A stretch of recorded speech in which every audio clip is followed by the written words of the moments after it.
السلام علیکم۔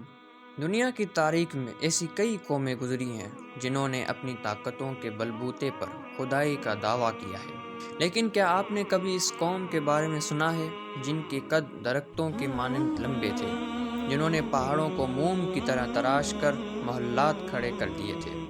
آج ہم بات کریں گے قوم عاد کے بارے میں، وہ قوم جسے اللہ نے بے مثال جسمانی قوت عطا کی، مگر ان کی تکبر نے انہیں عبرت کا نشان بنا دیا۔ قوم عاد طوفان نوح کے بعد زمین پر آباد ہونے والی سب سے طاقتور قوم تھی۔ یہ لوگ یمن اور عمان کے درمیان الاحقاف کے ریتیلے علاقے میں رہتے تھے۔ قرآن پاک کی سورہ الفجر میں اللہ تعالیٰ نے ان کا ذکر کرتے ہوئے فرمایا ہے کہ ارم ذات العماد، یعنی ارم جو اونچے ستونوں والا شہر تھا، ان کی قد اتنے بلند تھے کہ آج کا انسان ان کے سامنے ایک محض بچہ معلوم ہوتا تھا۔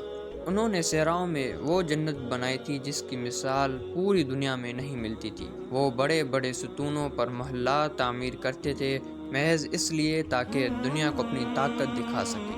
جب یہ قوم اپنی طاقت کے نشے میں چور ہو کر بت پرستی اور ظلم و ستم پر اتر آئی تو اللہ نے انہی میں سے ایک برگزیدہ شخص حضرت ہود علیہ السلام کو نبی بنا کر بھیجا۔ حضرت ہود علیہ السلام نے انہیں پکارا، اے میری قوم، اللہ کی عبادت کرو، اس کے سوا تمہارا کوئی معبود نہیں، کیا تم اس کے عذاب سے نہیں ڈرتے؟ مگر ان کا جواب کیا تھا؟ وہ ہنس کر کہتے، ہم سے زیادہ طاقتور کون ہے؟ انہوں نے اپنے نبی کا مذاق اڑایا اور عذاب کا مطالبہ کر دیا۔ اللہ نے انہیں سنبھلنے کی مہلت دی۔ مسلسل 3 سال تک بارش روک دی گئی۔ قحط کی وجہ سے جانور مرنے لگے، زمین سوکھ گئی، لیکن ان کا غرور کم نہ ہوا۔ آخر کار ایک دن آسمان پر کالے بادل چھا گئے۔ قوم عاد کے لوگ خوشی سے ناچنے لگے کہ شاید اب بارش ہوگی، مگر حضرت ہود علیہ السلام نے خبردار کیا، لوگوں، یہ بارش نہیں بلکہ وہ عذاب ہے جس کی تم جلدی مچاتے تھے۔ پھر وہ ہوا چلی جس نے تاریخ کا رخ بدل دیا۔ یہ کوئی عام آندھی نہیں تھی بلکہ ایک نہایت سرد اور تند و تیز ہوا تھی۔ قرآن کہتا ہے کہ یہ آندھی 7 راتیں اور 8 دن مسلسل چلتی رہی۔ اس ہوا نے ان قدآور انسانوں کو زمین سے اٹھا کر ایسے پٹکا جیسے کھجور کے تنے گرتے ہیں۔ ان کے عالیشان ستون، محلات اور ان کا تکبر سب مٹی میں مل گیا۔